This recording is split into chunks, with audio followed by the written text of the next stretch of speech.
شيخ الشيعة المفيد الذي كفر زوج النبي صلى الله عليه وسلم أم المؤمنين عائشة، شيخ الشيعة المفيد الذي كفر أصحاب النبي صلى الله عليه وسلم، شيخ الشيعة المفيد الذي نقل إجماع الإمامية على القول بتحريف القرآن، تمنى في آخر حياته أن يكتب على قبره كلب، لكن الكلب لم يفعل ولم يقل ما قاله هذا الهالك المفيد.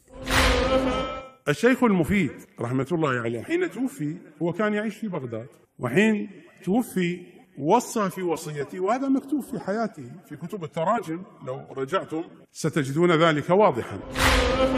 وبماذا أوصى يا غزي المفيد هذا في آخر حياته؟ أخبرنا.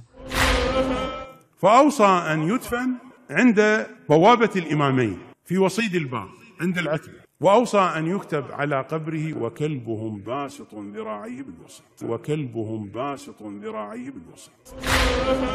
ألا يدري هؤلاء أن آل البيت كانوا لا يقتنون كلابا؟ الحمد لله الذي جعل أمثال هؤلاء يتمنون في آخر حياتهم أن يكونوا كلابا، عمائم مزيفة.